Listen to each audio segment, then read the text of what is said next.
2 दिवसीय दौरे पर सीएम योगी आदित्यनाथ वाराणसी में हैं। मुख्यमंत्री ने दुर्गा कुंड स्थित श्री हनुमान प्रसाद पोद्दार अंध विद्यालय में पूज्य भाई जी की स्मृति में शुरू हुए अन्य क्षेत्र का औपचारिक उद्घाटन किया।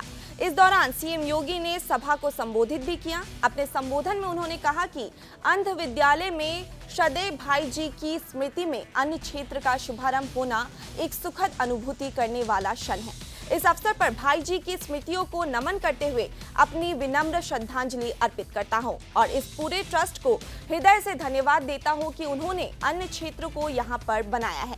सीएम ने कहा कि हम सब जानते हैं भारत की सनातन धर्म की परंपरा में अन्नदान को एक पवित्र दान के रूप में देखा जाता है और अन्न ब्रह्म कहकर के भारत की वैदिक परंपरा में इसको अत्यंत महत्व दिया गया है।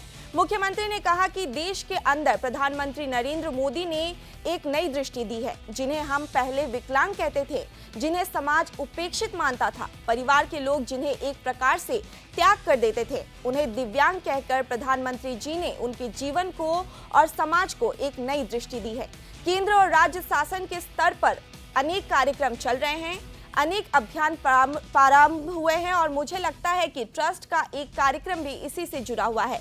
सीएम योगी ने यह भी कहा कि हमारे धर्मार्थ संस्थाएं और सामाजिक संस्थाएं समाज के प्रति और राष्ट्र के प्रति अगर अपनी जिम्मेदारियों को ईमानदारी पूर्वक निर्वहन करना प्रारंभ कर देगी तो फिर समाज में कहीं भी अभाव के लिए कोई जगह नहीं होगी।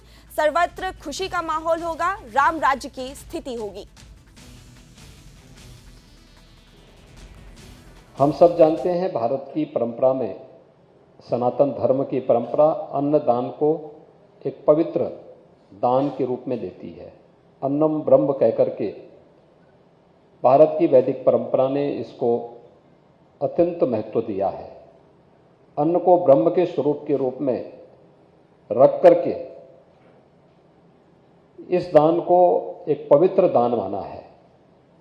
इसमें नहीं आपको उदाहरण मिलेंगे कि जिस व्यक्ति ने कभी जीवन में अन्नदान नहीं किया है, इस जीवन के बाद कितने भी अच्छे पुण्य उसके क्यों न हो, उस व्यक्ति को कभी भी जीवन में आत्मसंतुष्टि का भाव पैदा नहीं होता, भले उसको स्वर्ग का राज ही क्यों न मिल जाए।